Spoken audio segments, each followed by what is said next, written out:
Right, lovely. So I'm just going to get that. Stream started. It's just got a title card. I'll be back in a second. All right.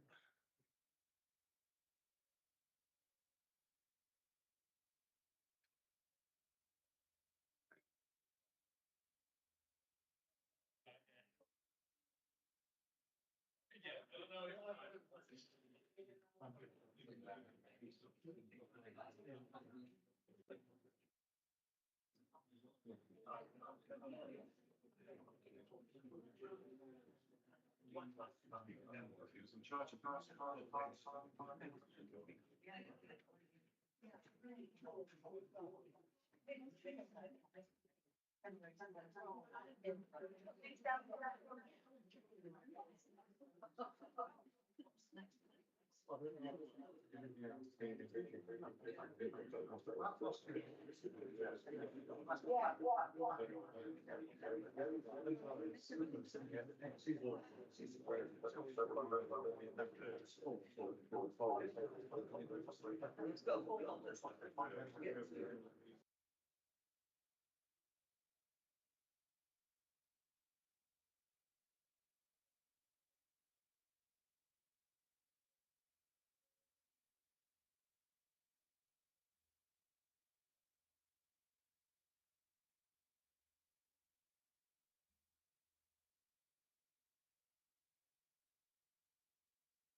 Good afternoon, everyone. Good afternoon, thank you. Before we actually commence the agenda, we are going to have a further reminder for those who weren't with us last time from Mrs. Sternberg about the new technology and with particular reference to the voting system. So over to you, please, Mrs. Sternberg. Thank you, Chair. I'm not going to go through the whole thing because I think you've all got very used to using microphones. Just a reminder on voting. When it comes to the vote, the potential votes will be shown on the screen, and you use the buttons at the bottom of the screen to cast your vote. So you don't use the things you use for talking, you use the bottom of the screen and the buttons there. You've got cards on the table. They are showing you it's green for the motion, red against, and yellow for abstain. Okay, and just a quick reminder on fire exits. We're not expecting a fire drill or anything, but just to remind you, there are fire exits at both sides of the room, and should anything happen, the officers will direct you if you need to go a different way. Thank you, Chair. Thank you, Mrs. Sternberg. So hopefully we're going live. Thank you. So coming to the agenda, item 1, apologies for absence. Yes, thank you, Chair. We have apologies from Councillor Birkin, Councillor Cooper, Councillor Clough, Councillor M. Smith and Councillor N. Morley. Thank you, Chair. And I've got apologies from Councillor Elliott. Any other apologies? Councillor Weatherall? Yes, Chair. Councillor Cooper. Andrew Cooper. Thank you. No others? So item 2, members of Council are requested to declare the existence and nature of any disclosable pecuniary interest and or other interest not already on their register of interests in any items on the agenda and withdraw from the meeting at the appropriate time. On behalf of the Ricknold members, just to declare that item 11 does refer to Ricknold.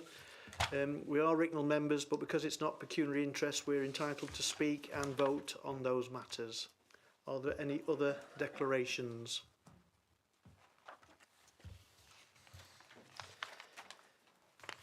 If not, item 3 then, minutes of the last meeting that were held on the 29th of January 2024. So can we have a proposal that they are true and accurate? Thank you, Councillor Barker. Do we have a seconder? Councillor Barry, thank you. So show of hands, all those in favour? Any against? Any abstentions? Then that is carried. So item 4 then, Chairman of the Council's announcements.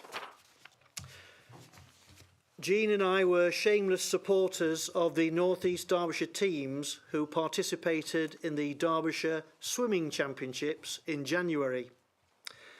A packed competition schedule included swimmers from Dronfield Dolphins, Eckington and Ricknold swimming clubs.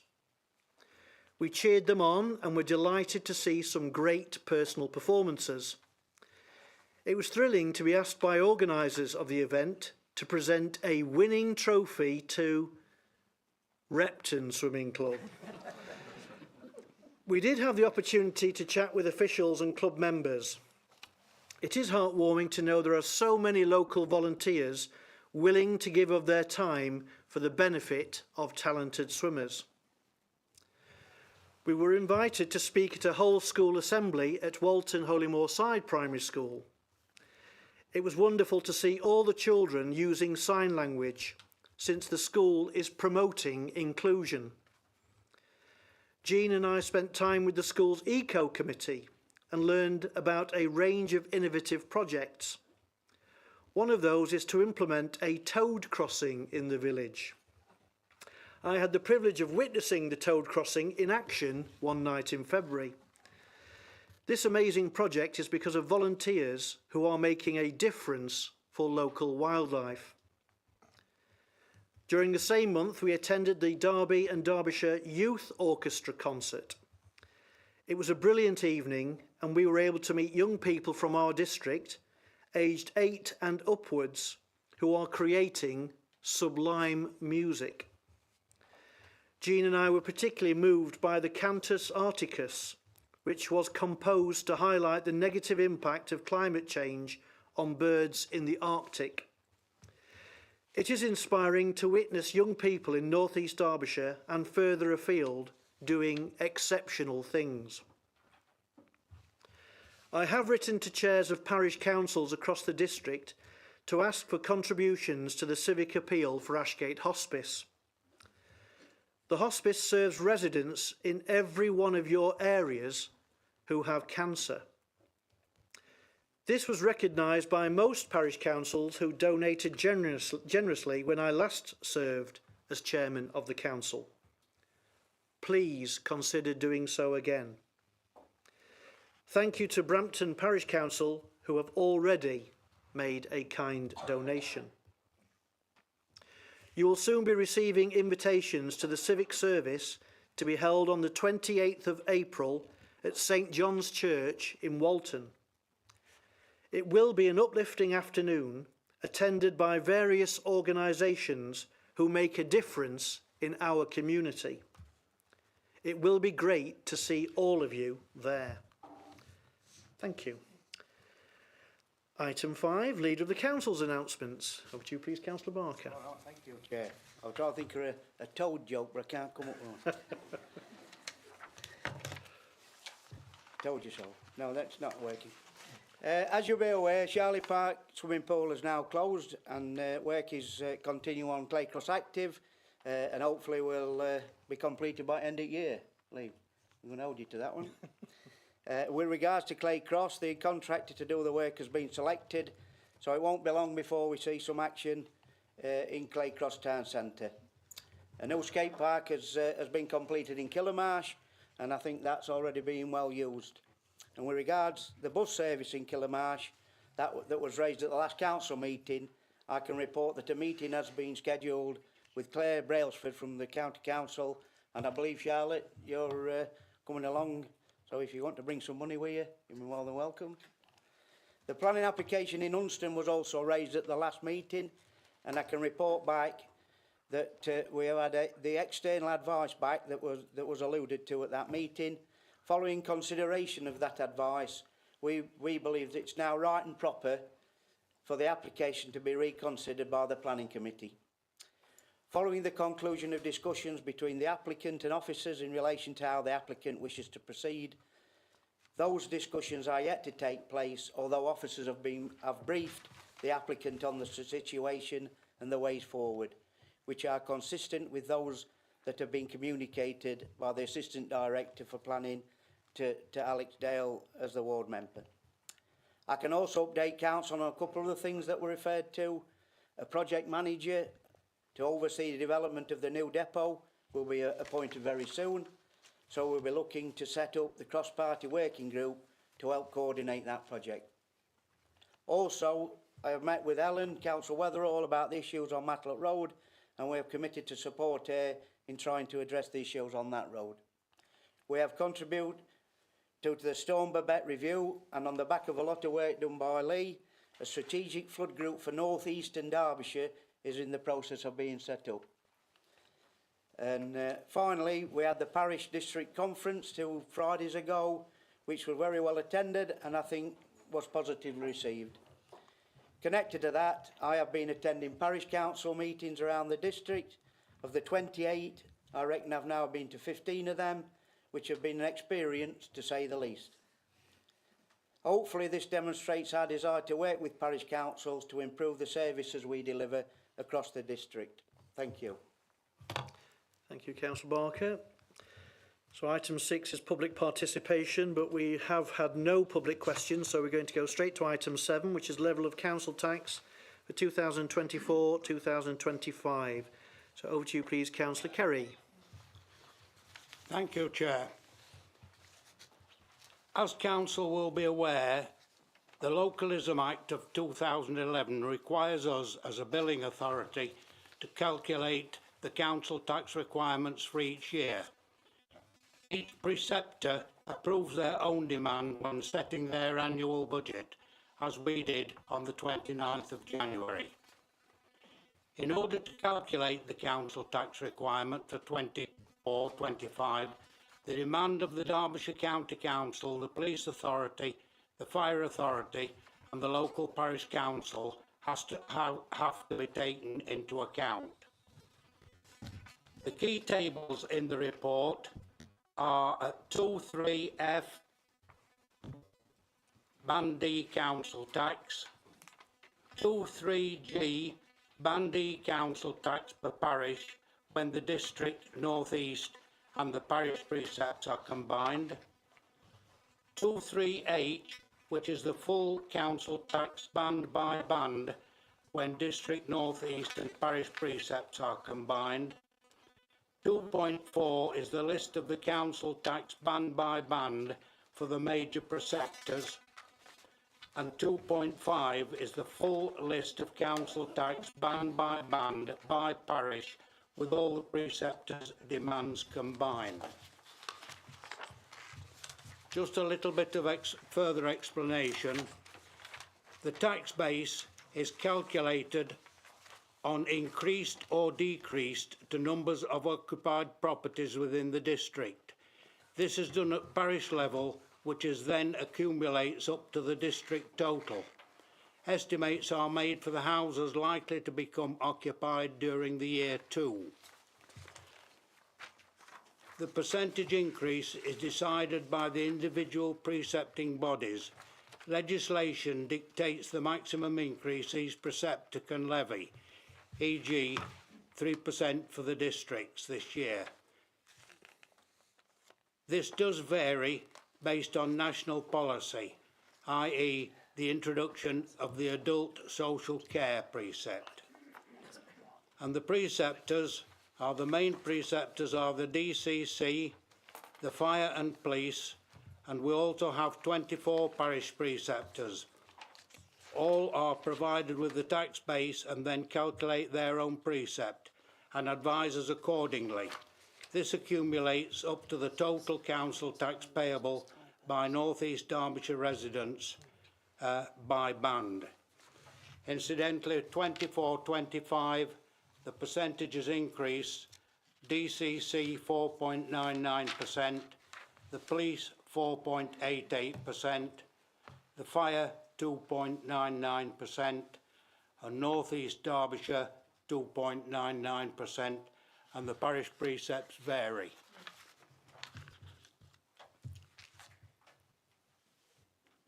I'd like now to move the recommendations that the Council formally approves the Council tax for the financial year 24-25 as set out in this report. And note this will have to be a recorded vote. I'll second that, Chair. Thank you. So are there any questions? Councillor Dale. Thank you, Chair. Appreciating that this is largely a procedural paper, I'm not going to seek to rehearse the arguments and the discussions over the budget setting and council tax setting from the last meeting. However, one thing our group would wish to get across, though, is that the issue of transparency and the amount of information that was brought to the last meeting in terms of setting a budget was a key one that was raised by members across the chamber. And I think from our perspective, we're really disappointed that there was a lack of transparency around the green bin charges that have been introduced, which clearly will have a budgeting implication. For many residents, we've heard concerns around double taxation as well. You know, and it does feel like that's been done a little bit stealthily. So I think from our perspective, there could have been more openness and transparency about that, because I believe the decision was taken back in December. And as I say, clearly does impact on the budget. So there is a reason for having that openness. And on that basis, I think our group will be abstaining. Thank you, Chair.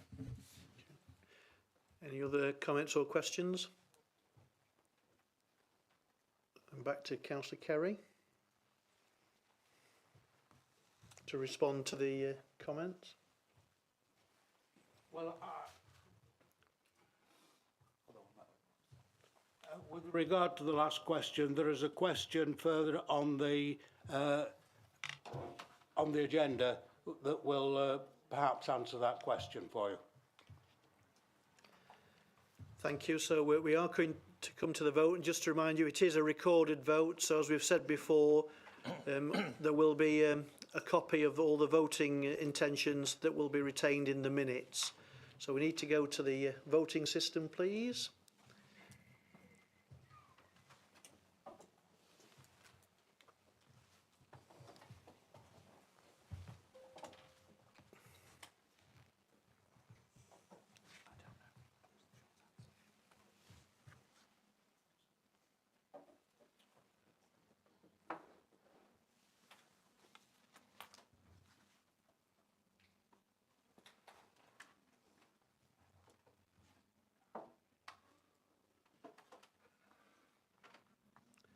Hopefully you've all voted. Can we show the final decision then, please? Thank you, that's carried. So item 8 then, the North East Derbyshire District Council Pay Policy Statement. So I'm going to hand over to Mr Hickin, please. Thank you, Chair. If I could, I just need to deal with some very, very minor changes to the paper that was circulated. So on page 40, we will be replacing that table in the pensions section with a new one that we've recently received from Derbyshire County Council, which has an additional column, 50-50 it's called, and it's about 50% contribution rates, and this reflects a scheme whereby someone who's currently in the scheme may choose to reduce their payments by 50% for a given reason for a maximum of 3 years, as opposed to having to perhaps make a decision to come out of the scheme altogether. So that new table will include that additional column, and it is literally half of the values that are in there at the moment. And there's a typo at the top of page 38. It says 53,000 on pay differential. It should be 54. But other than that, everything else is accurate in the paper. So in terms of the policy overall, the Localism Act requires the council to produce and publish a pay statement each year. The Act defines remuneration widely to include not just pay but also fees, allowances, benefits in kind, and termination payments, amongst other things. As you will see, our policy also includes an introduction which sets the scene in terms of our organisation's beliefs, values and culture, and all of which I believe paints a picture of fairness and equality that we want to promote. It also includes a whole workforce overview, details on the lowest and highest paid employees, senior management grading structure, the statutory roles and an explanation of those and their purpose, terms and conditions of service, other payments including elections duties and honoraria, and some other financial benefits including pensions, flexible retirement, holidays and termination. All in all, the policy very much meets with the guidance that's set out by the Local Government Association when producing such a statement. Another key element of the pay policy statement is the relationship between salaries. So here at North East Derbyshire, we set out clearly the differences between the highest paid officers and the lowest. The paper highlights that the difference between the top earner and the median earner is set at a ratio at the minute of 4.5 to 1, with the top earner and mean salary being 3.95 to 1, and members will be aware we explored that in detail in the paper that came to council in January. But hopefully this, along with the rest of the pay policy statement, provides some reassurance for elected members that we're running a fair and prudent organisation when it comes to pay in particular. Thank you, Chair, and I'm happy to take any questions. Thank you. So before we move to the proposal and seconder, are there any questions for Managing Director? If not, can we have a proposer then for the recommendations? Yeah, can I know it's a statutory thing, but can I move that paper as it stands? Thank you. Do we have a seconder? Can I say that, Chair? Thank you, Councillor Carey. Any comments on that? If not, then we will go to the vote. So, fingers at the ready. I want to see those fingers.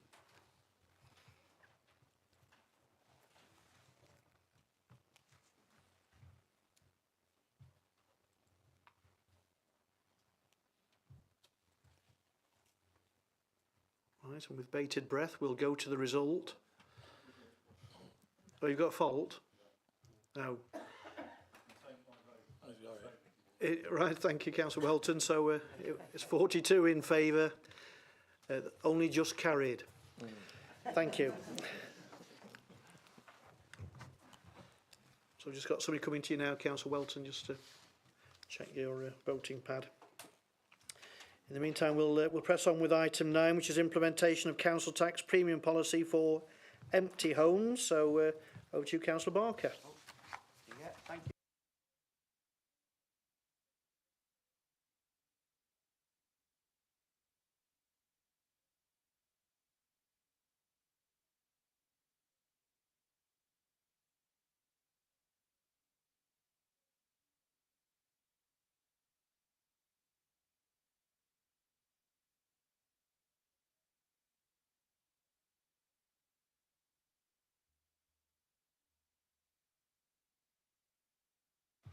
There you go. It was better when it were off. Shall I start again? Please don't. As you can see, this is a policy to introduce a 100% council tax premium on properties that have been empty for more than 2 years. And the intention for me is the twofold. Firstly, given that we've over 300 properties in the district that do fit in this criteria, there's a prospect of generating in the region of £50,000 a year. But secondly, and I think more importantly, we open it to inspire owners of these properties to do something with them. Either bringing them back into use or to get them to sell up and allow others to bring them back onto the property market. Either way, if we can increase the housing stock in North East Derbyshire, that's got to be a winner. So with that, can I move the recommendation in 1 that the council endorses the council tax empty homes premium policy to commence on the 1st of April 2024. Thank you. Do we have a seconder? Thank you, Councillor Barry. Do we have any comments or questions?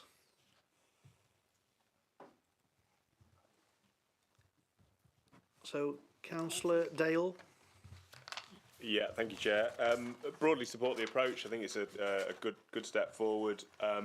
Thank you, from my perspective, to Lee Pepper, who answered some queries I had on Friday about the impact on second homes. I understand that'll be dealt with separately if it is dealt with by a different papers. This is solely on empty properties.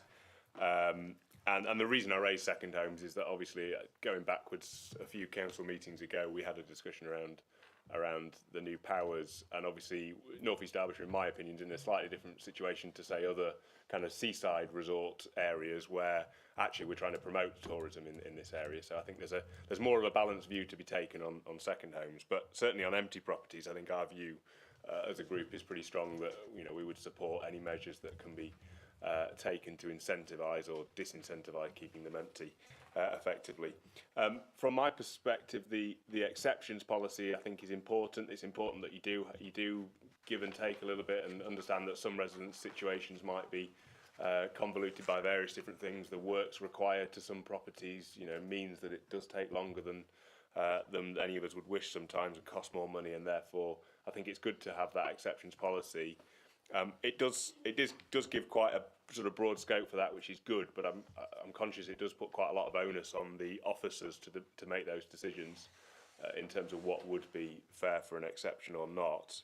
I think it's fine as it is, but I'm just conscious. I think it would be worth the policy being kept under review. We should measure those exceptions and work out whether that's working effectively or not, really.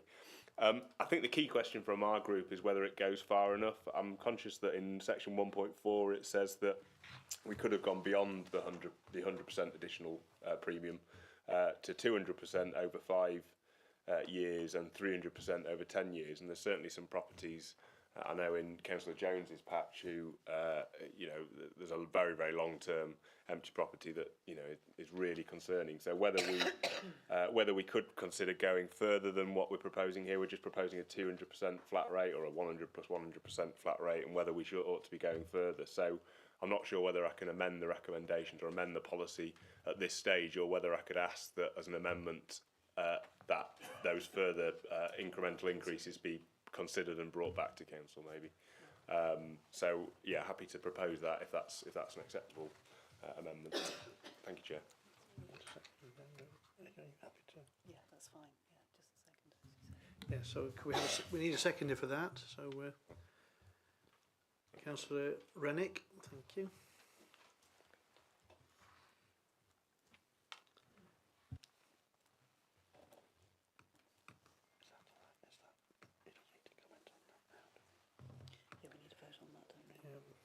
So if we're just taking that amendment as proposed by Councillor Dale and seconded by Councillor Rennick, are there any comments about that? Can I be clear? Sorry, Chair. Yeah, Councillor Barker. Yeah, I'd just be clear what you're actually asking for there, Alex, please.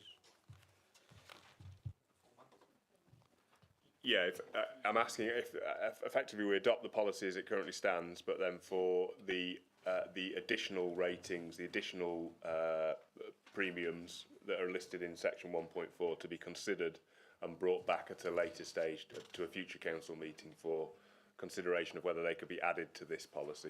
Because I think we have to approve the policy as it currently stands, really, but we'd like to see if it could go further. Well, that's been accepted as a friendly amendment. Yeah, I believe so.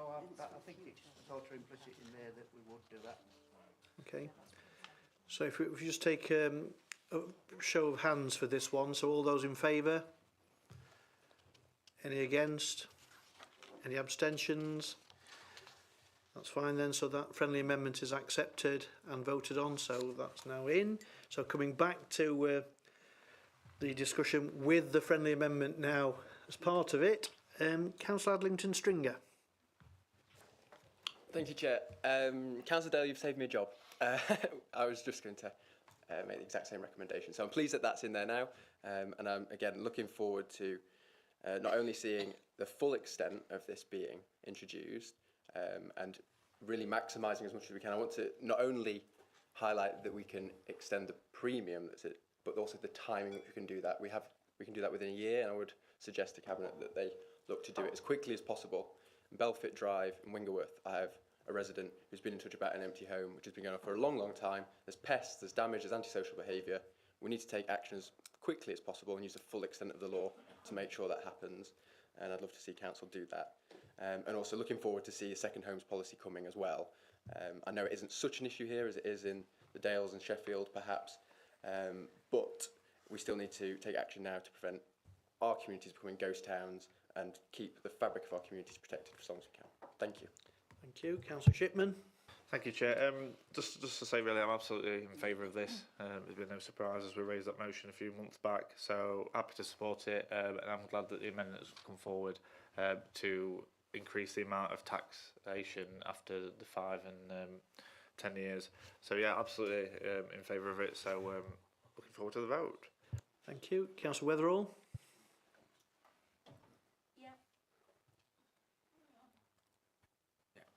Okay, yeah, also broadly welcome this as most people in here quite appalled by the homelessness, increases in homelessness, anything that we can do, particularly homeless families, to house homeless families, I'm in favour of.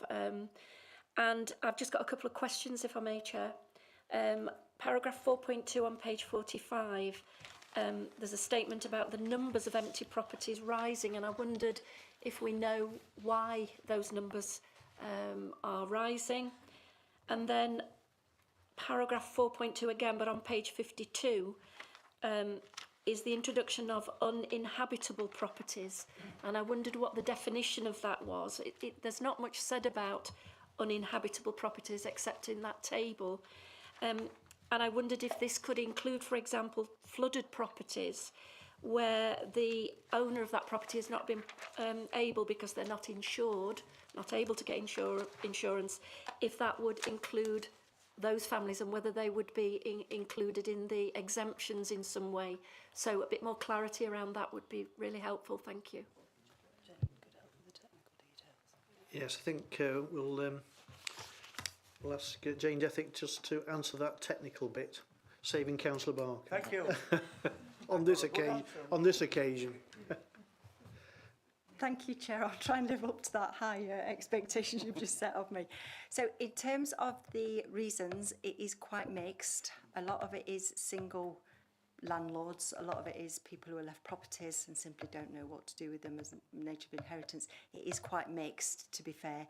In terms of uninhabitable, it's a very, very specific definition within council tax legislation. It wouldn't include temporary flood damage, although we would always try and work with the resident to support them as best as we can. But uninhabitable pretty much means there's no roof on in terms of council tax legislation. Thank Thank you, you. Chair. Thank you. Any other comments or questions, particularly a difficult technical one for Councillor Barker?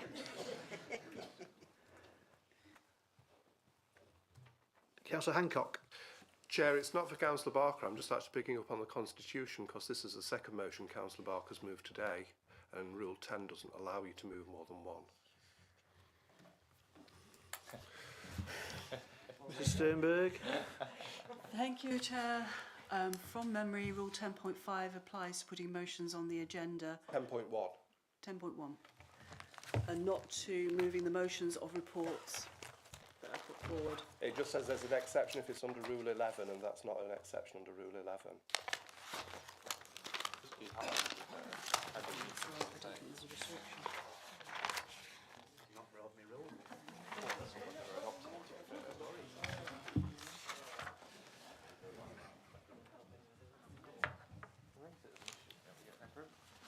This is the process for putting motions on the agenda.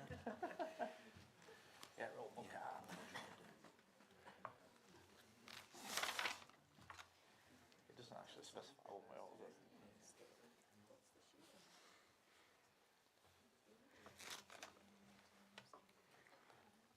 Yeah, if I could, Rule 10.1 relates to and says without, except for motions which can be moved without notice under Rule 11, the rest of it relates to the councillor's right to put a motion about a subject on the agenda.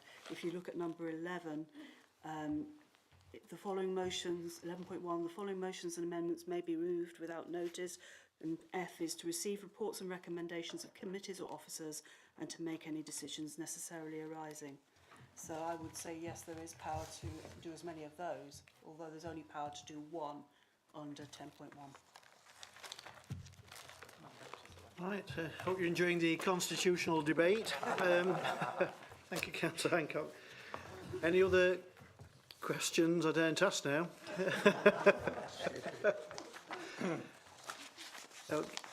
Councillor Barker to reply.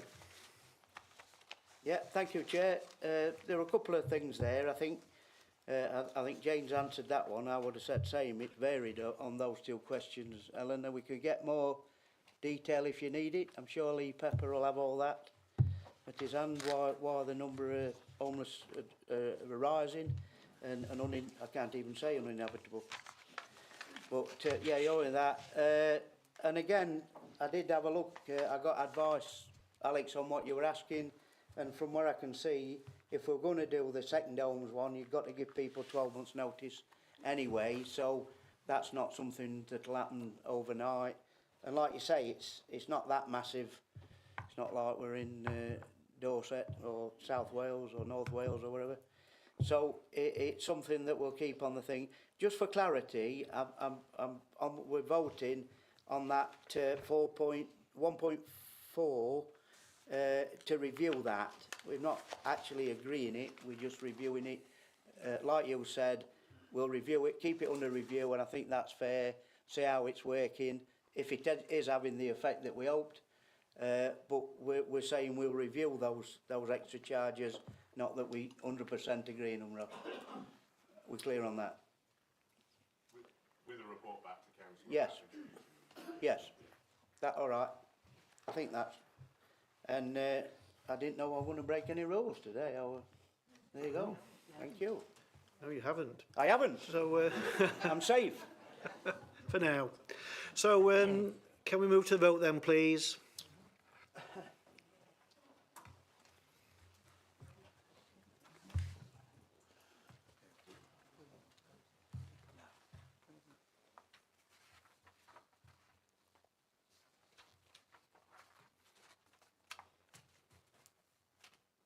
Okay, hopefully you've all voted. So can we see the results then, please? Thank you, that's carried. So we move to item 10 to ask any questions from members asked under Rule Procedure 9.2, which according to the Constitution is a period of 15 minutes. Now I've shown some leeway in the past, but we've now got 5 questions with some preamble and so on. So with supplementaries and responses and so on, I'm going to try my best to get everybody included. So what I'm going to do is suggest that the questions are as read, rather than you having to then sit down and read them all out when they're in front of us, unless anybody feels very strongly otherwise. So that's fine, and then hopefully we can get all our questions in. So question A is as Councillor Rowe to Councillor Pickering has read, so Councillor Pickering to reply. Chair, I'll try and keep my answers brief then to fit into your time scales. Thank you. Thank you for this question, Councillor Rowe. Dog fouling on pavements and grass verges wherever it occurs in the district is a particularly nasty thing to deal with. Our Joint Environmental Health Service team of enforcement officers, which is a team of 4, do respond to all complaints received in relation to dog fouling and requests for dog fouling signage. You know, we've seen an increase, a massive increase in dog ownership, and it's those dog owners that aren't picking up after their dogs that's causing the problem. It doesn't come from anywhere else. I did have a look at Shirland in particular, and in 2023 there were 3 complaints from Shirland. Now that's not to say that that describes, you know, the size of the problem. What it does describe is that's the number of complaints. There might be issues that we've not had reported. Our officers can only investigate where we've received complaints and complaints with evidence. It's really difficult to take any action if there's no evidence or people prepared to come forward and do that. From those 3 complaints, there were 5 proactive patrols undertaken, and additional signage was erected and was a warning letter issued in connection with an alleged public spaces protection order contravention. So we do act wherever we can, but I must stress that we do need the evidence and people to come forward to be able to take any positive action. Thank you, Chair. Do you wish to ask a supplementary question, Councillor Rowe? Chairman, no, satisfied, thank you. I think that's a watch this space, but I think probably just to answer Councillor Pickering's It's a question. Oh, what my question is, You can only ask the question. thank you very much, Councillor Pickering. Sort of voice going up at the end to make it sound like a question. Correct. Right, thank you. Did me best. Thank you. So, question B, Councillor Cornwell to Councillor Pickering. Back to you, Councillor Pickering. Thank you very much, Councillor Cornwell, for your question. I mean, you know, from the information that we've had, I can understand how disheartening and what a terrible set of circumstances there are for people in Homewood. Unfortunately, you know, I have to say that we can't turn the clock back on planning decisions. This decision was made nearly 3 years ago, and it is difficult, extremely difficult, going forward to change those. However, I do understand that you've had a meeting with planning and environmental health, where you've been able to discuss ways there might be to go forward on this, and where we might be able to look at options in the future. Thank you. Councillor Cornwell, do you wish to ask a supplementary? Councillor Pickering. So on behalf of the residents of Homewood, I'm really frustrated and really disappointed that a giant freezer the size of half a football pitch has been allowed to be built metres from residents' homes. It had no conditions on the build phase and it had no site visit.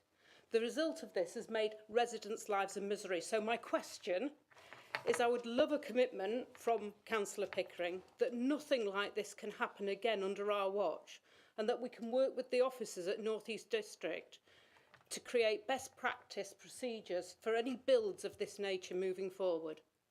Councillor Pickering.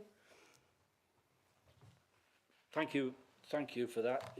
Yeah, I think if there'd have been different conditions on, it might have been very different. What I can commit to is, you know, for me to be involved and to support councillors from Homewood, working with the assistant directors, to take all those on board and to look at how we might include that in shaping our policies and guidance going forward. Thank you. Question C, that's Councillor Dale's question to Councillor Barry, please. Councillor Barry. Chair. I'd just like to say I'm a bit surprised that Councillor Dale has raised this question, as the plans for the chamber refurbishment were already well underway when we took office back in May. Additionally, I understand there was a cross-party briefing chaired by Councillor Dale himself, where this very issue was discussed and a working group consisting of 3 Conservative members was established. For those not previously involved, I'd like to provide some background on the context. Prior to the COVID pandemic, the Health and Safety team raised concerns regarding fire evacuation from the previous chamber, now meeting rooms 1 and 2. During council meetings, the close proximity of chairs, tables and exits posed a safety risk and hindered swift evacuation. Additionally, the furniture layout presented difficulties for those with mobility issues and the hearing loop was constantly unreliable. During 2020 and 2021, COVID-19 restrictions prevented safe face-to-face meetings in the chamber due to the inability to adhere to the social distancing guidelines, and furthermore, the expiration of temporary legislation allowing online decision-making meetings presented a significant challenge to the transparency and democratic processes. Prior to the pandemic, meetings were exclusively held in person and residents had to be physically present to participate. When restrictions lifted, the council did hold a council meeting in the former council chamber, which unfortunately was followed by a number of colleagues testing positive for COVID. The pandemic fundamentally changed the way we engaged. The distinction between physical and online engagement blurred, fostering an expectation for broader accessibility and transparency in conducting council business. Residents expect and should be able to view the democratic process at their own convenience.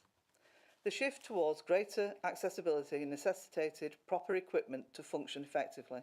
Unfortunately, the previous chamber's AV system, being a decade old, lacked support and didn't integrate seamlessly with the live streaming platforms and required constant intervention from IT, governance and communication teams during the meetings. Additionally, the ageing microphones suffered frequent malfunctions and discontinuation, resulting in complaints about poor sound quality for those watching the live stream or recordings. The opportunity for relocation arose when the current space became available following an agile working review. Councillor Dale himself presented the relocation proposals to a cross-party leadership briefing, where discussions centred around the transparent democracy, health and safety concerns and potential costs. The subsequent working group meticulously evaluated options and ultimately concluded that relocation was the most appropriate solution to address the health and safety issues. Therefore, addressing Councillor Dale's query directly, the new AV solution cost £170,000 and furniture cost £40,000, totalling £210,000 altogether.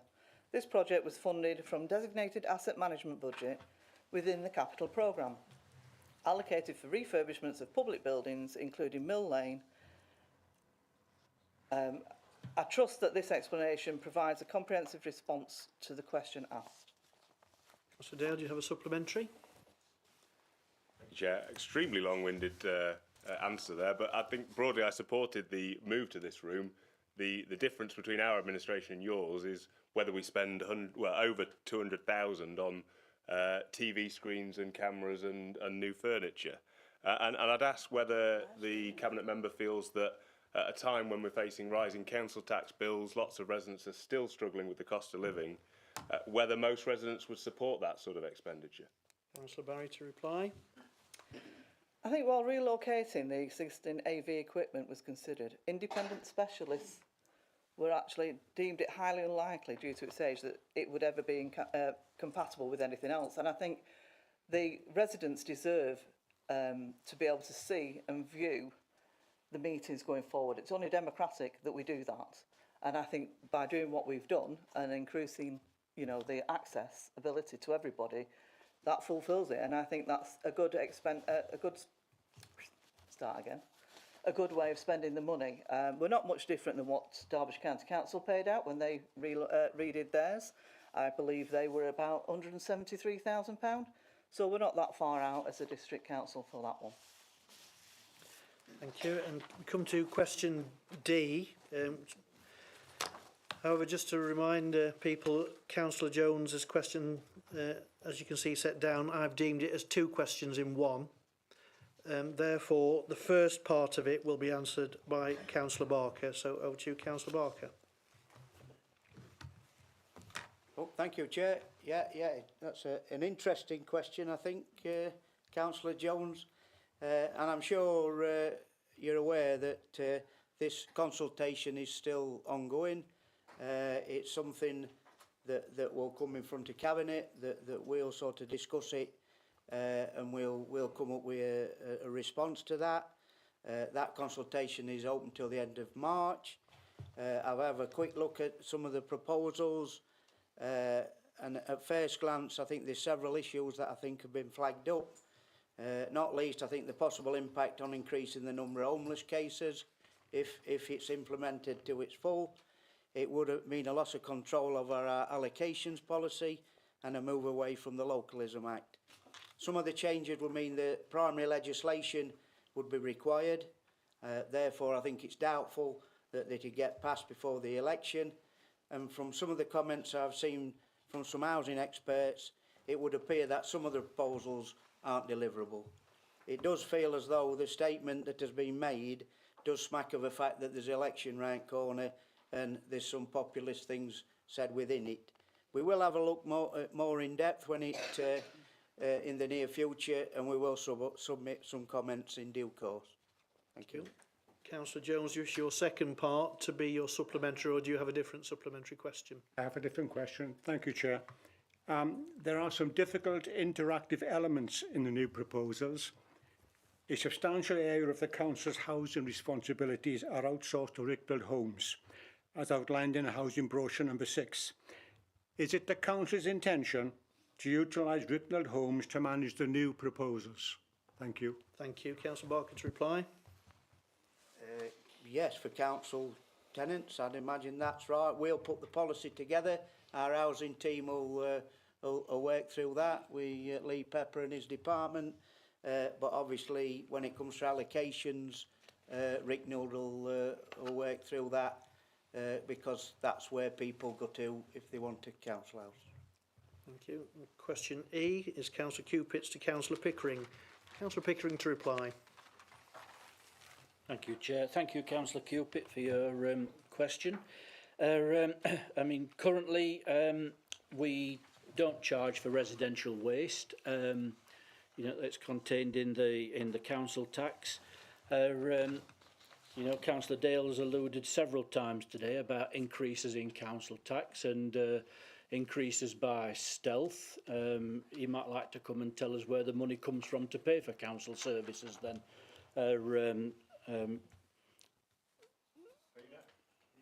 Rather than being some kind of deluded financial cloud cuckoo land that they're in at Matlock, we have to pay for services here.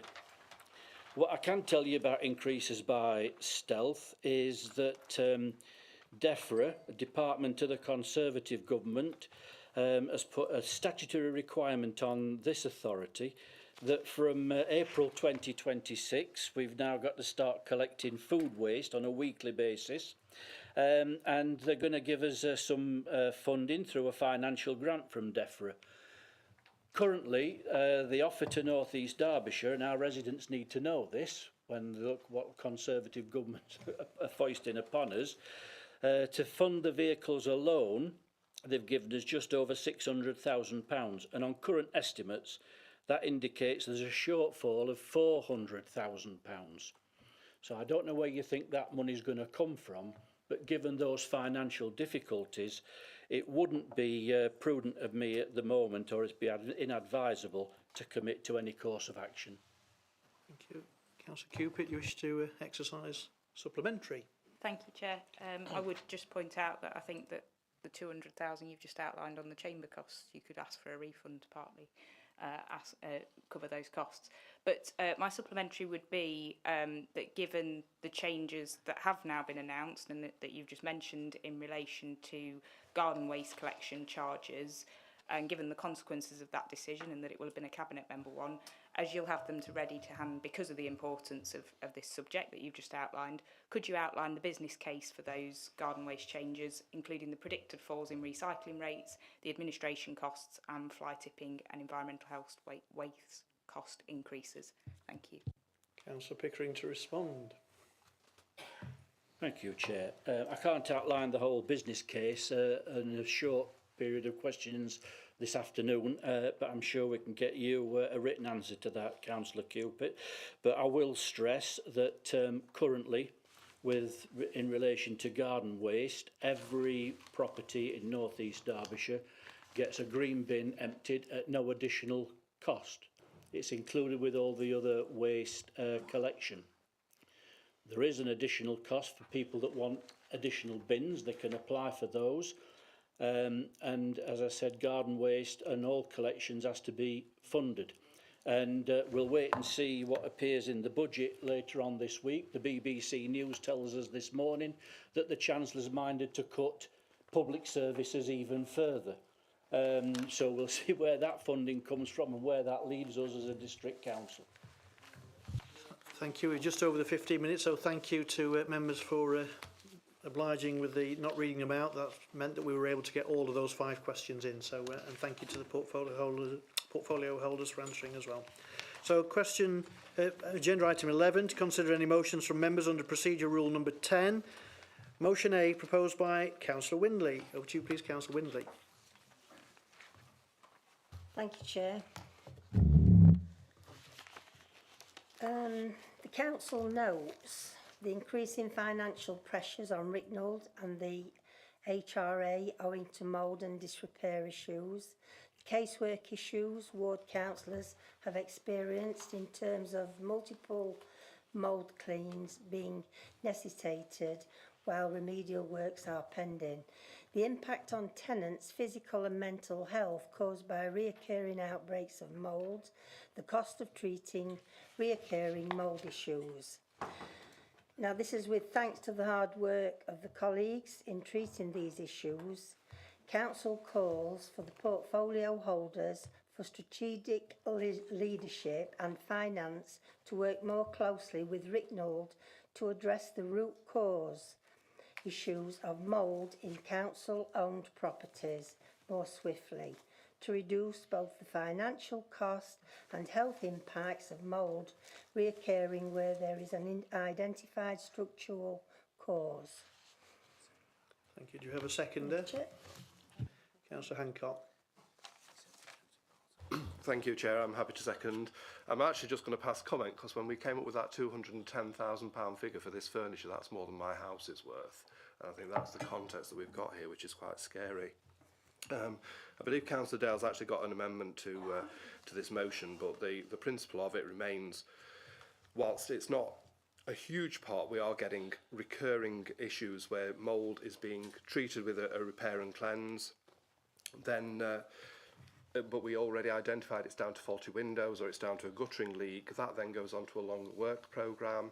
So sometimes a year, even 2 years later, there's still repeat repairs and cleans, which isn't in the interest of our tenants at all, because obviously they're breathing this in the whole time.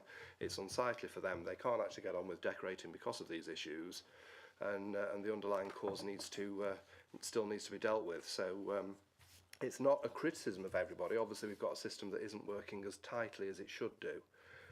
This is our housing stock. Ultimately Ricknold are just managing it for us, and we need to try and get a grip on what's happening. So I'm happy to second this, and as I say, I know Councillor Dale's actually got an amendment which we've spoken about previously, and we're happy to accept that as a friendly amendment. Thank you. Councillor Dale. Thank you, Chair. Yeah, we've discussed this motion and broadly support the thrust of it. I think it's a vital area of work for the District Council and Ricknold, and will be for several years, over the coming years particularly. I think as an issue, clearly there's a significant financial cost, there's a significant draw on resources, and therefore I think it lends itself well for additional scrutiny.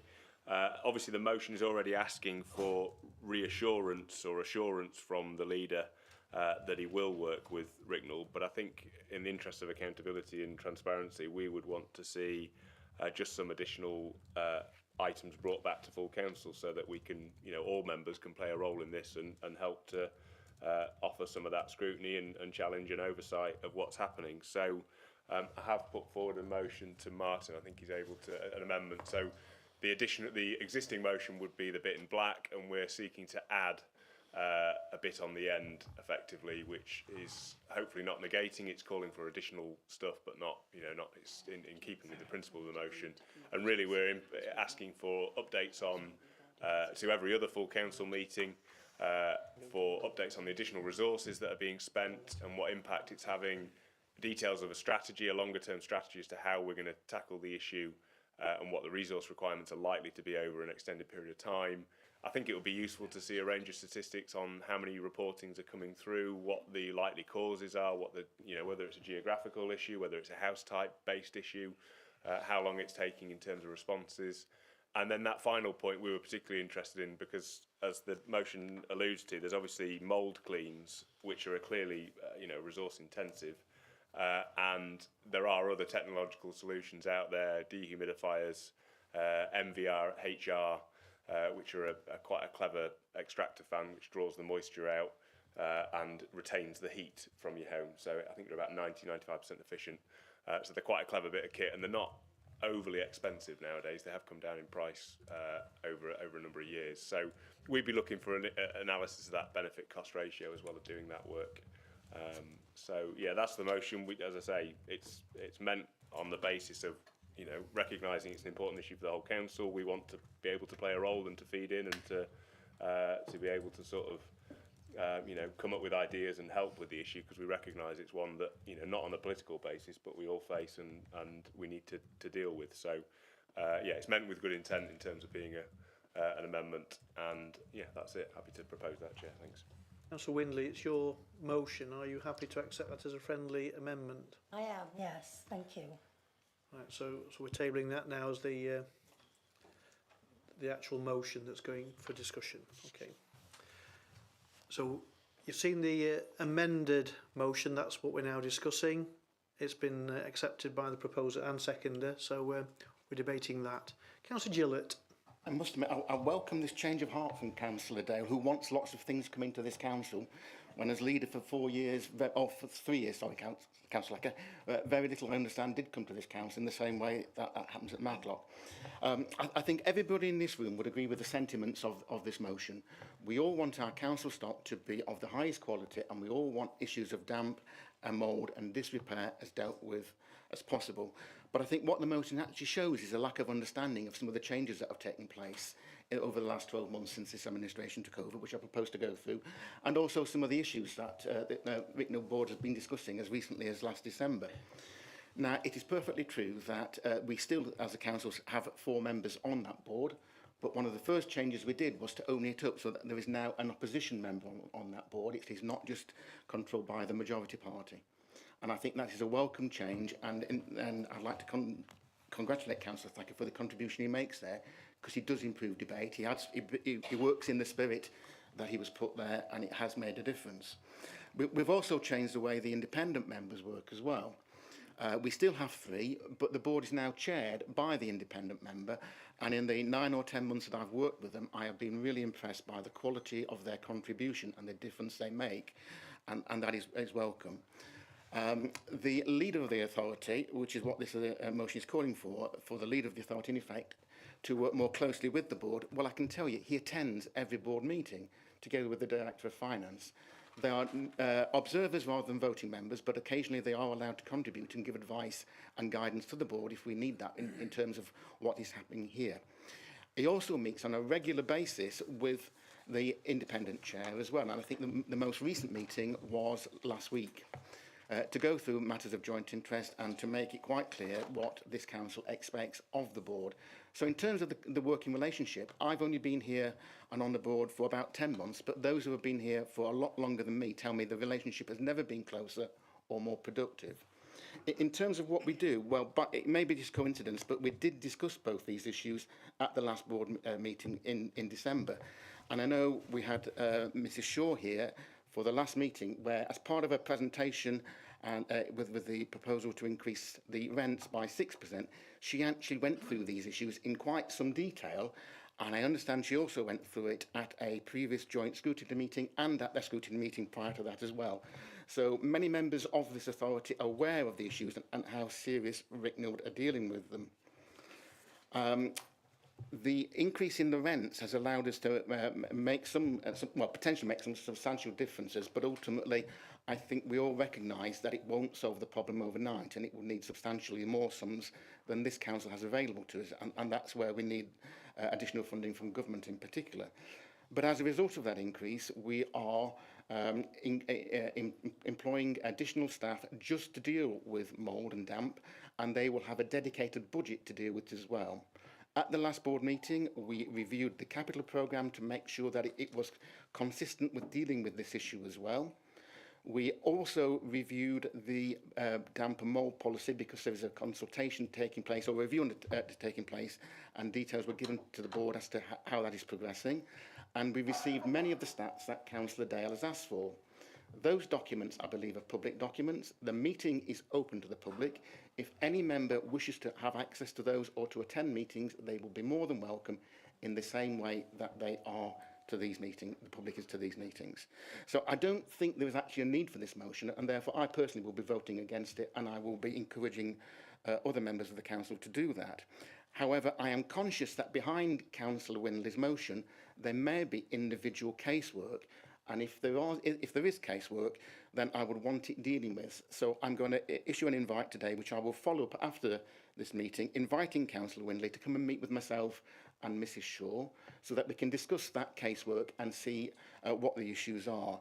It would really help, prior to that meeting, if you could send us all the casework that you have, particularly if that means resending anything that you've sent in the last 12 months, so that we can look at it and be prepared and give you as full an answer as possible.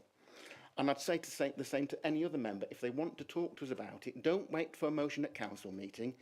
That's not the appropriate way of dealing with this.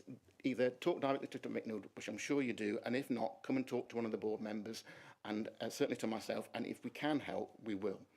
The final point I want to make is, no, I think we all understand that you cannot resolve this without money.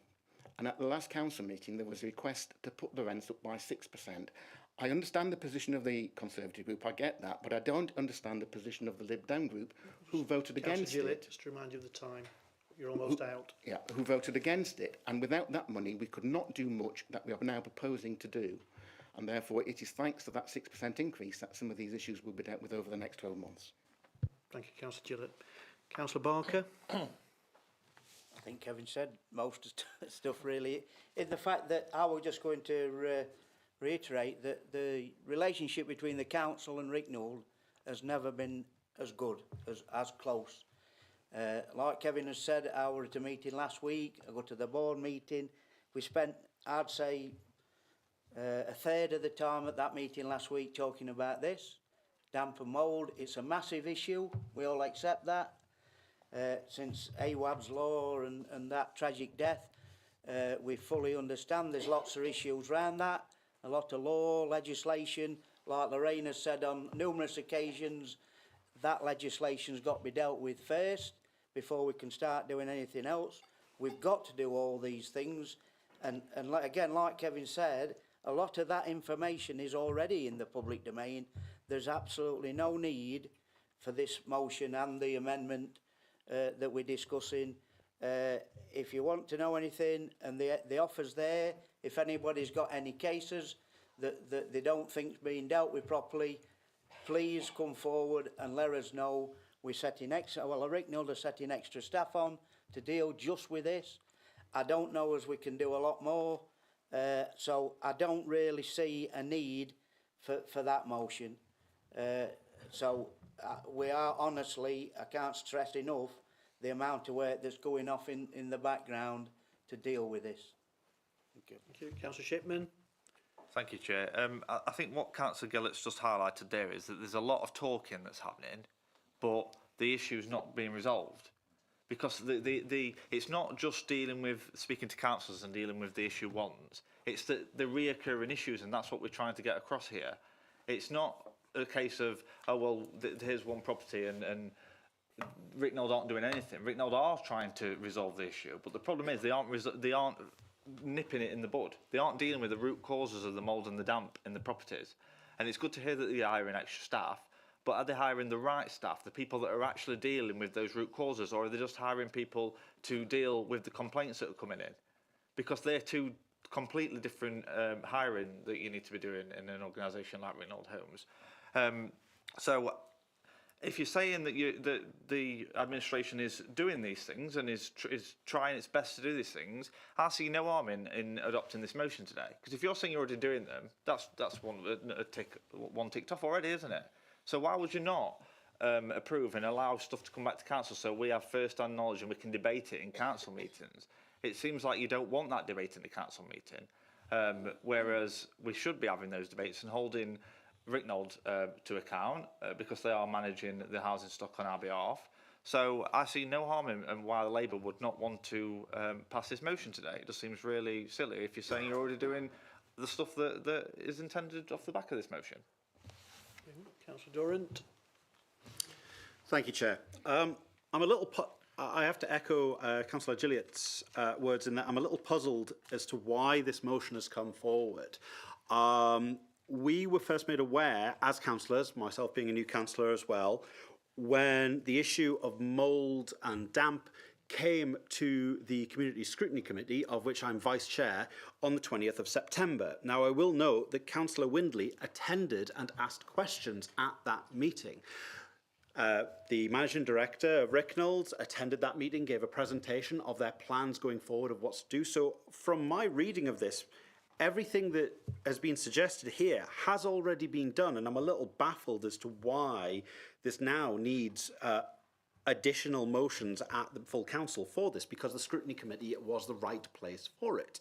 Furthermore, I understand that Councillor Wickley wasn't able to attend the Scrutiny Committee on the 28th. We very sadly missed that she wasn't there, but we had additional input from Ken Eastwood, our Associate Director of Environmental Health, and Chris Hickson of our team for the private sector attend at that meeting. So this is ongoing, and they do have plans afoot on that, and these have been discussed in detail there. So on the note of what Councillor Shipman just said of what's the problem with talking, and there just seems to be talking, talking has been happening, but action is being taken from what I have seen. And I will just add on a personal note that yes, I have also, as a councillor, had cases of mould and damp where I've contacted Ricknold's senior management team, and they did deal with it rather quickly. And I just do not understand why this motion has come up when these things have already been raised by the proposer itself in scrutiny committees, and I personally will be voting against this. Thank you. Councillor Addington-Stringer. Thank you, Chair. This motion appeared very well intentioned to begin with, and I would have thanked Councillor Windley to bring it to Council. However, I feel it's become a little bit hijacked. I feel it doesn't necessarily set out any clear objectives, and those that have been added in the amendment, I don't feel really bring much benefit to residents. I think it is a little bit of a political point scoring. I do feel like a well-intentioned motion there has been unfairly taken advantage of. I also want to highlight that the technological solutions that are outlined, the emphasis, I would vote for this as it was. I feel the amendment changes my position on it. The technological solutions, I feel that emphasis shouldn't be there. The emphasis should be on decent homes. This is no way a criticism of Ricknold homes, but we should be building decent homes so people aren't choosing between eating and heating. People are in a cost of living crisis. Putting machinery into people's homes might be a quick fix, a sticking plaster, but it isn't about delivering well-built, quality, affordable homes for people. And so I feel it completely misses the point. And to be honest, at this moment, I'm a little bit stuck on which way to go on this, because it was a well-intentioned motion which has changed. I've been shown it on the screen very quickly, and I'm now left in the balance, I think. Any other comments? No. Nice try though. Councillor Windley to reply.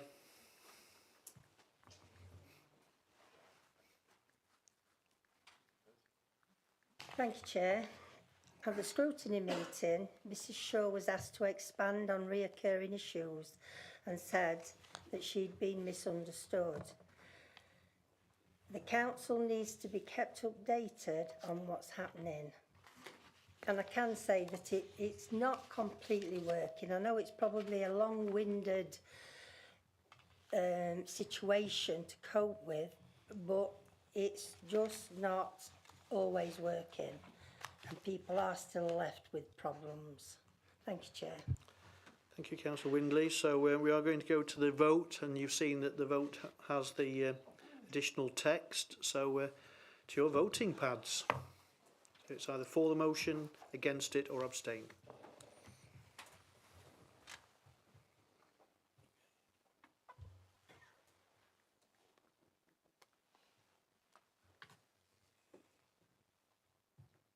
Hopefully you've all had time. Can we show the results then, please?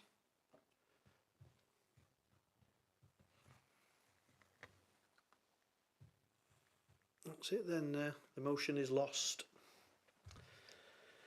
So motion B then, Councillor Hancock.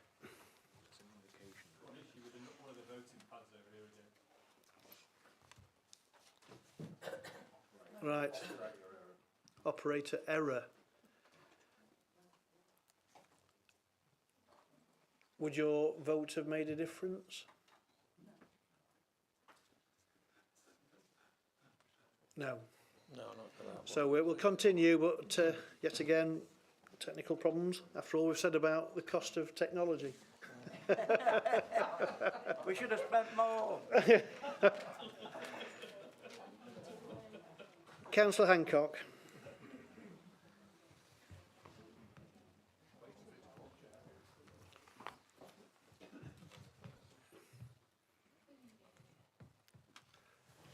Thank you, Chair.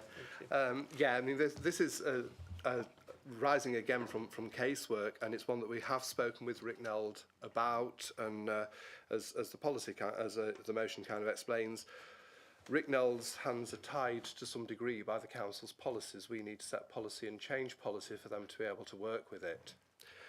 We're fine, obviously, lots of our residents want to put in off-street parking. The policy that we have at the moment only allows them to use certain methods. Now, those methods aren't actually particularly environmentally friendly. Concrete is one of them, which is, of course, one of the worst things. And also, given what we've seen in recent months, there's lots and lots of flooding around the region. So we want, our residents are saying they want to actually use permeable materials to look at better quality drives and off-site parking. Obviously, at this moment, Rick Neld are enforcing the policy that's in front of them, even though they don't necessarily believe in it themselves. So the motion is to actually change that policy and give Rick Neld the option to approve other methods and actually make a more sustainable alternative. So that's the motion that I put to council. Thank you, Councillor Hancock. Do you have a seconder? I'll second that, Chair. Thank you. Right, just in time, Councillor Shipman. Councillor Ellington Stringer. Thank you, Chair. I'm confused about the motion. It feels like a rehash of the motion which Councillor Dale and Councillor Cupit brought to council a little while back. It's the second time in my short time on this council that I've had to explain why car parking isn't an environmentally sustainable solution to the transport crisis that we have. Yes, it is. It's about getting residents more places to park more cars. We talk about flooding, we talk about increased road use. That all comes from having more and more cars. Whether people have permeable surfaces or not, what we're doing is creating more spaces for more cars. And that isn't the way that we should be looking. It isn't a sensible solution. Unfortunately, and I hate to say this because I feel it's probably well-intentioned, but it's short-sighted in terms of looking at environmental strategy. If we want to help residents with off-street parking, then we should be finding ways and demanding that the county council who is pretty much scrapping all of our bus services for one on-demand one here in the district, that we pressure them and ask them to do decent public transport for our residents, rather than rehashing conservative policy from a couple of months ago about getting more driveways on people's front gardens. I can't believe I'm having the conversation again. And I expect more, and I don't expect the word environmental strategy to be used in this way. I think it's weak, it's poor, and it's short-sighted. And so I'll be voting against this. Thank you. Thank you. Councillor Barker. Thank you. I'll have to stop following you, Frank. It's not. You make it very difficult.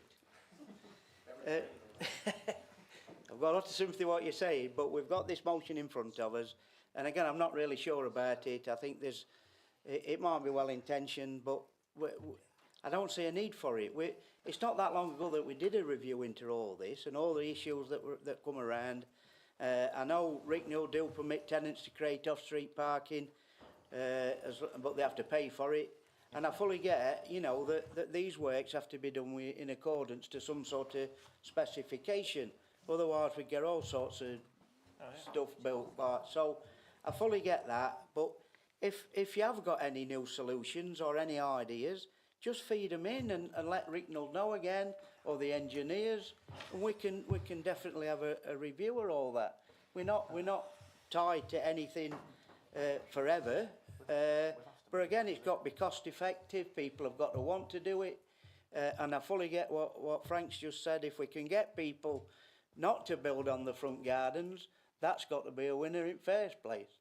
If we could get a better integrated transport system, that'd be great. But it is an issue. And again, I don't fully get why we're talking about something like this. It's cart before horse again for me. Thank you. Councillor Dale.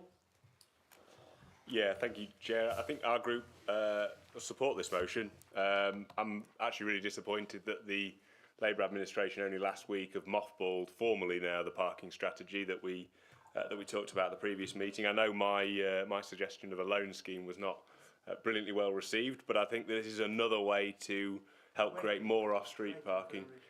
And I think providing that we've got permeable solutions, providing we have a good solid design guide, you know, we want to make our housing estates look as attractive as possible. So we can control these measures. We can put in place strict or pretty strict kind of controls in terms of what we would accept and what we wouldn't. But actually looking at all the different solutions that are out there may end up with a better scenario than what we quite often see, which is, frankly, residents having to just park on the grass or putting some concrete slabs down and just park on that, which I think broadly we would all probably say is not the best way of doing it, and it's not as attractive as we would want to see, and probably not the most permeable solution as well.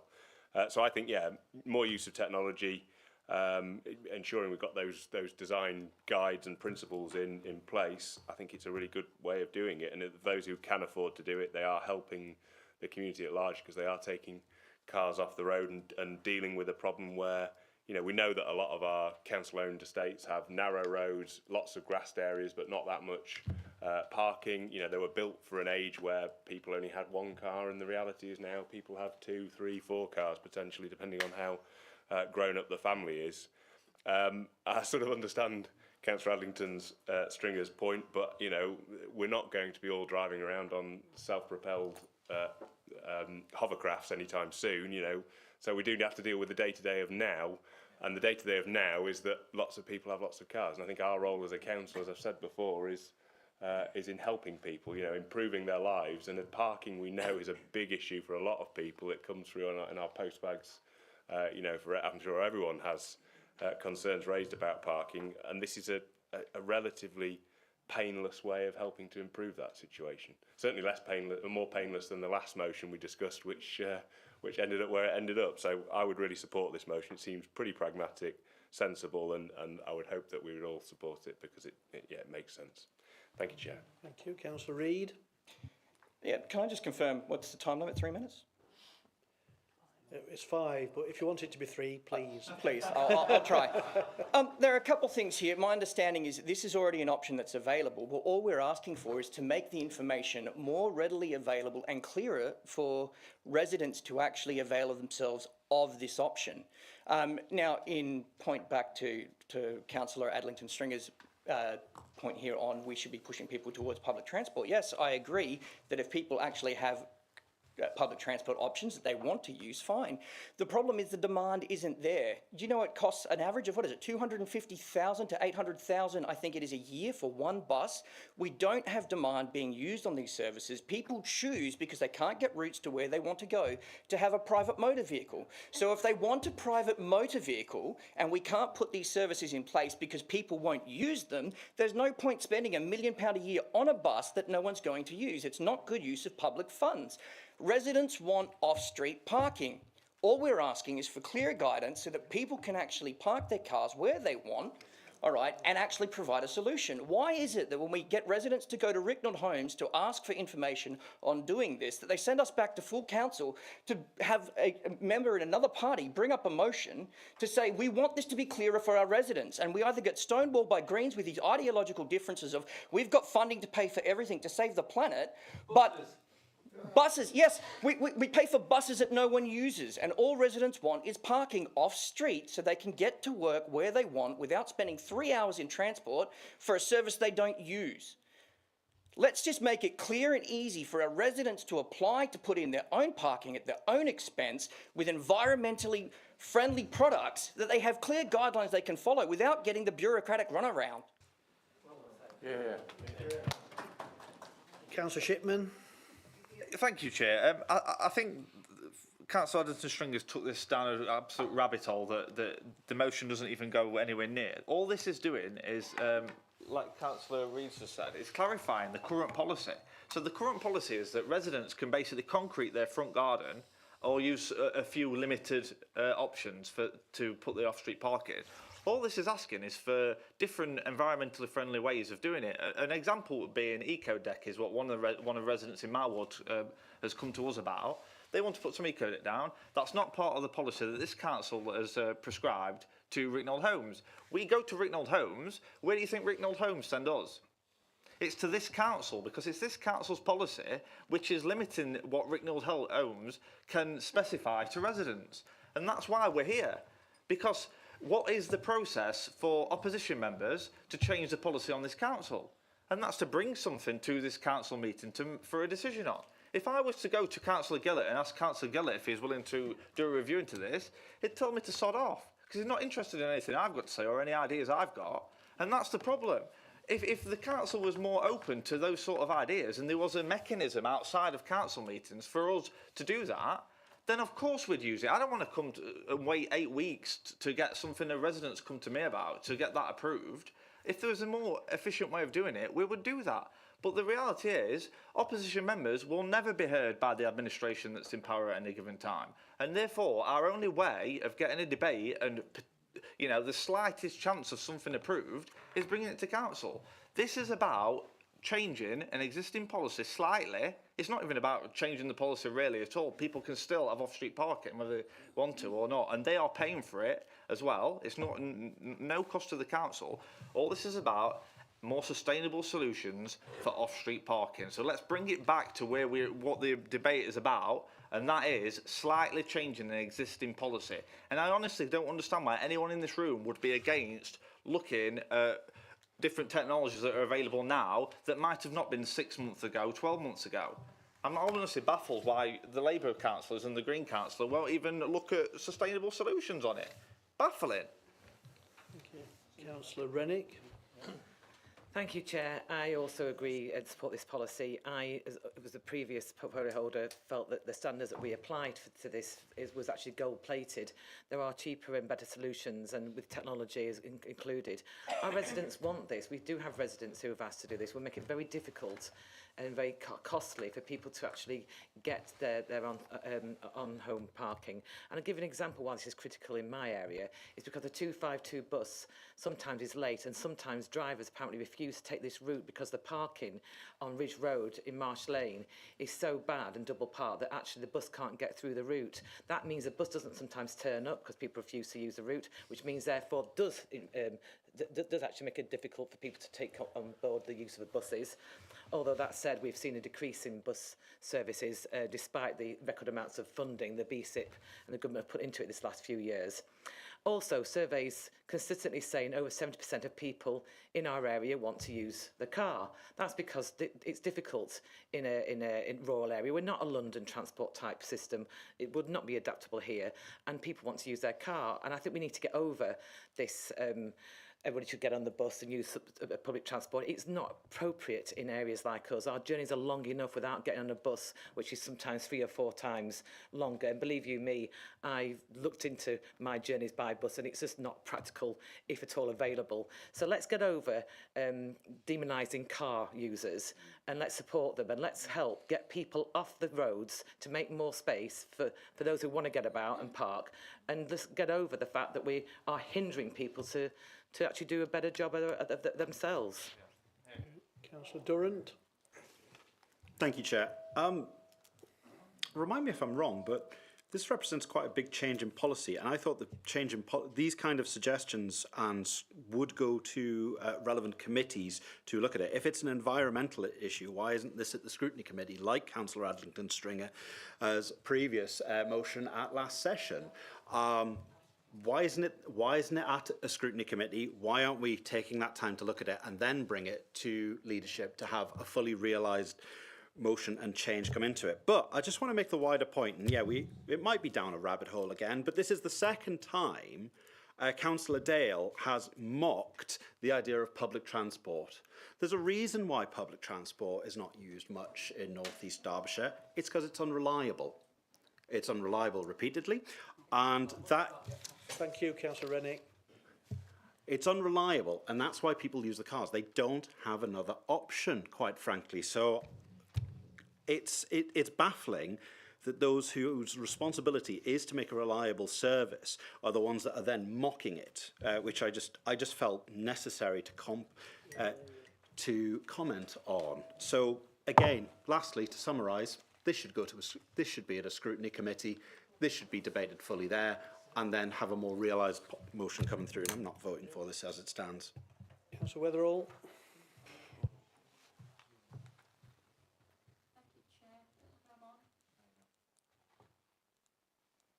Try again.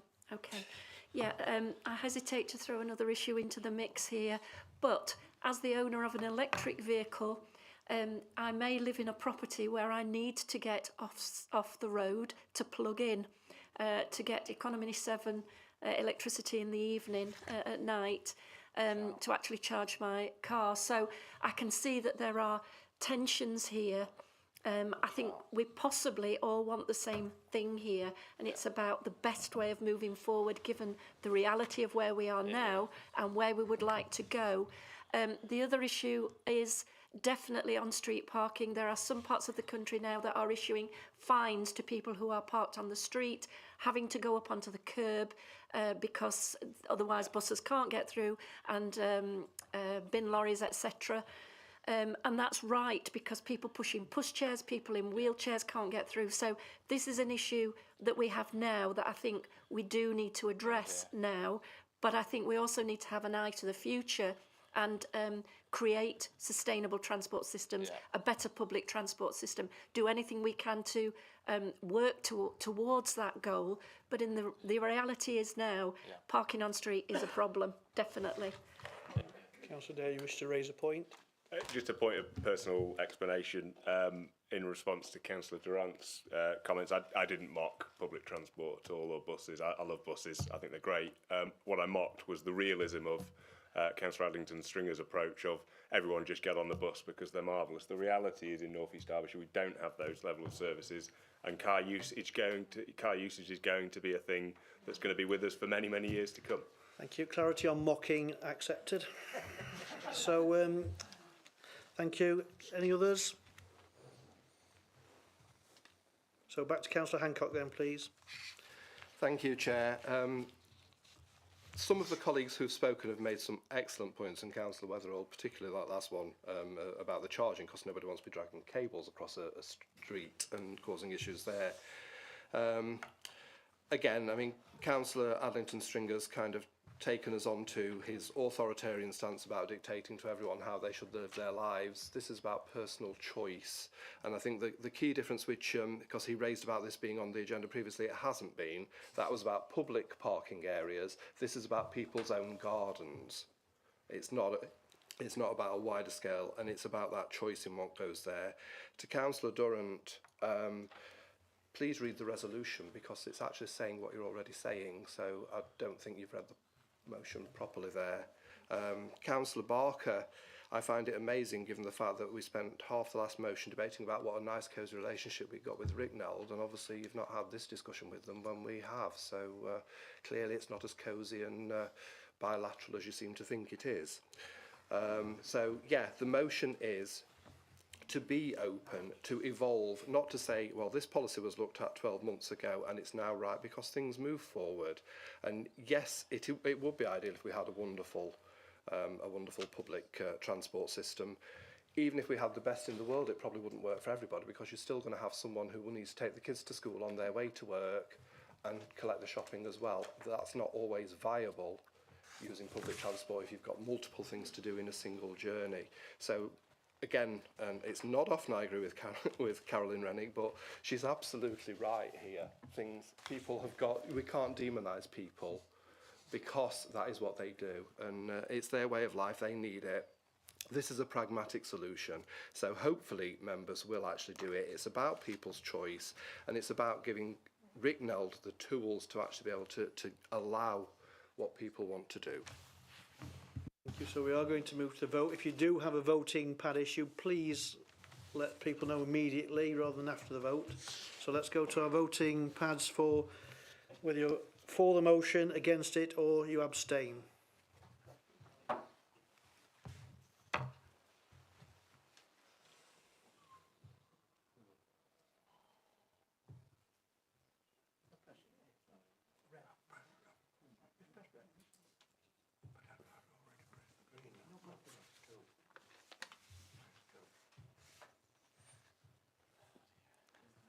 We all voted.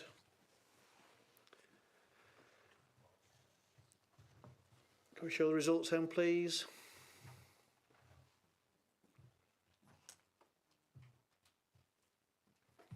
The motion is lost.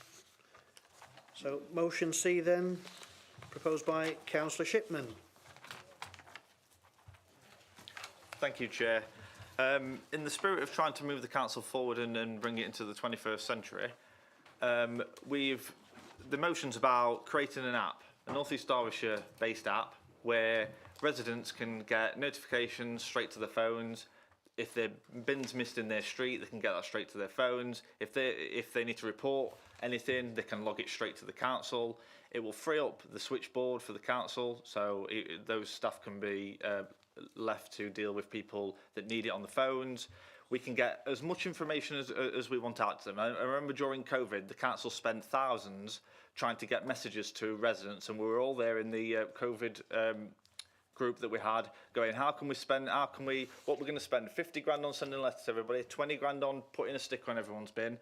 Whereas if we had this app, it would allow us to send messages directly to the people that have got it in our district. It would open up if people want to register to events. There's a range of things that they could do on an app. And some of the stats are in the motion itself. With 94 in 2023, 94% of residents had smartphones in North East Derbyshire. Those are the sort of success rates of getting messages straight to people's phones using push messaging that we could only dream of as a council. And I would like us to start that process. So just to clarify, before we go down any more rabbit holes, this is to start the process. This is not making a decision. This is to scope what that app may look like. This is to price it up. This is then go to Cabinet. So Cabinet can look at the costings of what that solution will look like. And I genuinely think it will revolutionise the way that this council engages with its residents. So hopefully you'll all support it, and I'll summarise at the end. Thank you, everybody. Thank you. Seconder? I'm happy to second and I'll reserve my right to speak. Thank you. So, Councillor Reid. Yeah, just as someone that works in tech, I'm not sure if Councillor Shipman is aware, but apps can cost anywhere from 50 to 150,000 plus to develop, and then there's an ongoing cost of maintaining, etc. If you actually have a look on your phone and go to the website's, the council's webpage, it actually is mobile friendly, so the device is there. I think a lot of the functionality that Councillor Shipman is looking for can be built in, if not at a cheaper cost, into the website. I think I agree with bringing this forward to relevant committees or other groups to discuss, but at this stage, the way it sits, I think if it was to investigate the communication and how it's used, I believe from other information sessions, and Jane, you might be able to elaborate on this, we have the service of being able to send out group text messages from our CRM systems and other things to residents to notify them of certain things. I think there's also how many people actually visit our website as it is to get information and what take-up we would have from that. If we have it the same thing, I couldn't see a rationale here that would get us more engagement over what we currently have on our website for a cost, like a return on investment of £150,000 plus, just in the way it is. The mobile-friendly app may be able to adapt and put more implementations in as a cheaper solution than an app itself. But I do understand the heart between reaching more people and trying to engage with more people and residents. Thank you. Councillor Adlington Stringer. Thank you, Chair. Even given the words used against me by the Liberal Democrat colleagues a minute ago, this is a friendly amendment and I want to work together and find a solution. I echo what Councillor Reid has just said, in that this will be an incredibly expensive project, and therefore as a way around that, I'd like to suggest that we look to work together with partner councils across the region, given as well that the East Midlands Combined Authority has come live this week, that we could work together on a regional scale, because residents don't know which council is responsible for what. And as someone who's been a parish councillor, a district councillor, and stood in various elections for other councils, my family still don't know what I do, my closest friends don't know what I do, and I guarantee...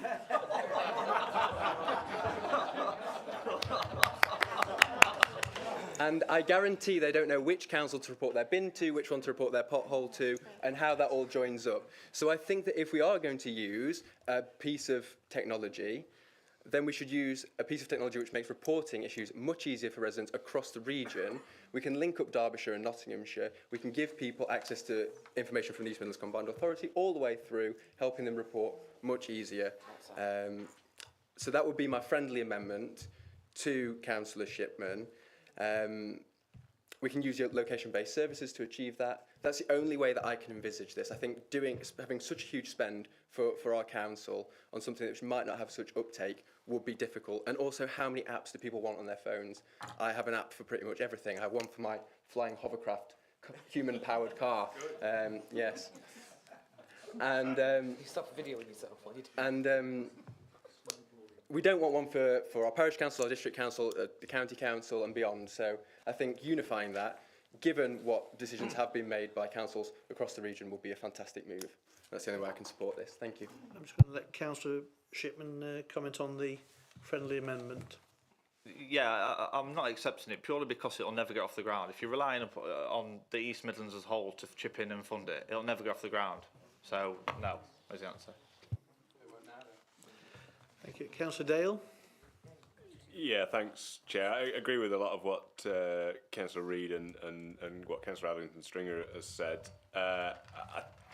I think from my perspective, of those residents, 94% have a smartphone. Not all of them will be capable of using an app. We know that we have an elderly population, and that's not any ageist sort of comment, but you know, we know that some people have a smartphone but don't necessarily know how to use all of its functionality. So I think having apps, you know, in itself isn't necessarily a solution. There's a lot of apps out there that aren't very good. You know, people have lots of apps, like Councillor Adlington Stringer said. I've got loads on my phone, and probably I don't use 90% of them. And usually, I think with apps, the other trouble is if you have a bad experience to begin with, you probably won't go back to it. So it'll stay on your phone because they're always difficult to get off for some reason. But you probably won't ever use it. And I speak as a bit of a Luddite on this. I generally don't like that sort of technology anyway. So I'm maybe not the best person to ask. But I think that you know, having that, if an app is poor to begin with, then it won't be particularly successful. I think local government should do the things it does well and not take on too much. That's my sort of broad overarching principle. And I think, for me, what we could do well is have a really good website. And I think we've got a really good website to begin with. And I think we should, any investment or any additional resource or time ought to be focused on the website and other means of communication, like the emails that we do now. I know we gathered thousands of email addresses over the past few years, which are working really, really well. And I think the e-newsletters that we do are really good. And I think if we set off doing an app that didn't work very well, it could be counterproductive, really. So I think, from my perspective, it's better that we walk before we run, and therefore I would suggest that we focus more of that resource and that time commitment on improving the website and improving the existing communication channels. And I think cost is also an issue, as Councillor Reid has suggested, and for a council the size of ours, it's probably not worth the time. So I don't think I can support the motion. Councillor Barry. Thank you, Chair. Councillor Reid's quite right. You know, we already send notifications out and emails out. They already go out. And we're in full support of ensuring that our council services are accessible, easy to use and available 24/7. And we've seen a tremendous success with residents widely using our existing digital services. We've thoroughly explored the feasibility in developing a dedicated app. However, our current customer relationship management system, Granicus, doesn't currently offer the app functionality. Building one would essentially create just a bookmarked version of our self-service websites, which residents already access and use successfully on their smartphones.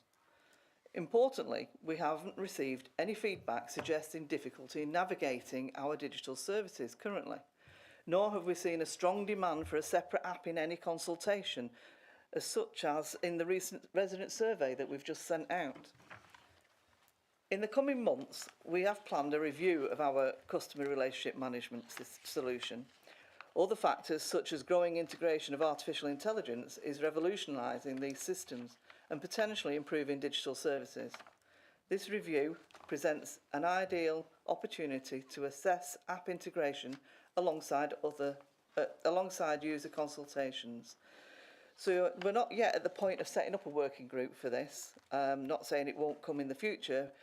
That will be decided. But by optimising our existing services and staying ahead of the curve with our customer relationship management services advancements, we can ensure continued resident convenience and accessibility. This may or may not result in the council having its own app. And again, cost will be involved in this, as previously stated. Thank you. Thank you. Any other comments? If not, I'll come back to Councillor Hancock first. Thank you, Chair. Sometimes it's worth hanging on till the end because it's quite interesting to see what people say. The bit that concerns me with what Councillor Barry said, and I take on board a lot of what people have actually said, is that we seem to have the tail wagging the dog, and because we've got a piece of software that manages our CRM that doesn't actually accommodate it, we're shutting it down on that basis. And I think there the response, whilst I'm not saying necessarily one way or the other, but we should be, are we investing in the right software if that's the problem? Going back to the point that Frank made, I actually don't disagree with him, and I think it would be a good idea. I think the problem that we will see there is that all the councils won't buy into it, because I don't know if you're familiar with the Fix My Street app, but Derbyshire County Council actually pulled out of that. So if you do it, you've got to have the buy-in of everyone to make it worthwhile. But apart from that, I would actually have supported that. But I think, as I say, getting that buy-in, it just ain't going to happen. But that would have been a practical solution. Obviously, cost is a big one. The key bit is about engagement. And yes, our stats are good. They're showing that people are engaging with things. They're showing that they're using our website. But other people won't, and it's about trying to draw them in. And yeah, that is a cost balance ratio, but that's what the motion's about. It's to actually investigate it, look into it, not say we're not going to do this. And I know Councillor Barry kind of said we'll look into it into the future, but we're not doing it right now. Well, the future slaps us in the chops before we know it. So I think to actually rule something out now when we could actually be setting that ball rolling is foolhardy, to be truthful. Thank you, Chair. Thank you. And Councillor Shipman to respond. I take the point of Councillor Reid, who said there's a cost implication. I mean, I do actually work in IT, and one of my previous jobs was I used to design the UI for a social platform. And the problem you have is that websites will, when you've got to navigate to a website, even if it's just a case of setting up a bookmark to go onto your home screen, which would be in the same place that the app would go into, a lot of people won't know how to set a bookmark up, but they will know how to go into the App Store and download an app. And even though the app will look exactly the same as the website, people would rather click that one button to go through the app than go to Google, search the URL of the council website, go through to the council website, find the specific page that they want, even if it looks exactly the same. And that's what, if you look at, and I was doing some research as I was writing the motion, because I'd done some in the past and found it. But the digital marketing aspect, all of them are in consensus. Apps are basically replacing websites now, even though it's the exact same thing, but just in a different way. And we shouldn't be falling behind on this with this technology. We need to be developing an app now so we can grow the user numbers. So when other councils start following suit, which they probably will do it in the future, because it's the best way to communicate with your residents. I mean, a push notification to your phone is a lot more, it's quicker for the user to read it. It will take them straight through to the specific page that's relevant to. Whereas you get an email, I mean, how often do you check your emails a day when stuff's flying into your junk and whatnot? It's a totally separate way of communicating. Push notifications are what are taking over now, not sending stuff by email or getting people to sign up to mailing lists. As soon as you've got them on the app, even if, like Councillor Dale says, they forget that it's there, you can constantly keep sending them push notifications, as long as obviously they don't turn them off. But hopefully, the council's sending out engaging materials that people won't do that. If they get a notification on a Sunday that says, right, it's Burgundy Bin this week in your area, residents would love that. I'll post something on my council page, it's Black Bin, or he'll post something that says it's Burgundy Bin. And residents will share that more than probably any other post that you'll get.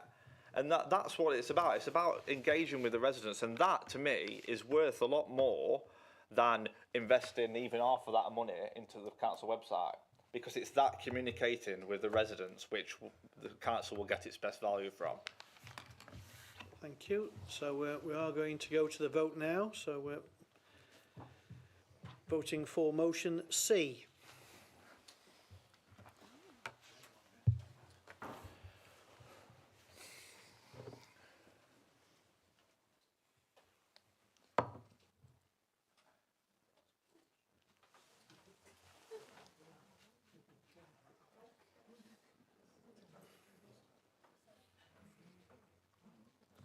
Hopefully, final decision. If we can show the results then, please. The motion is lost. So I go to item 12 and just checking my chairman's urgent business app. There is no further business. So can I thank you very much for your attendance and declare the meeting closed.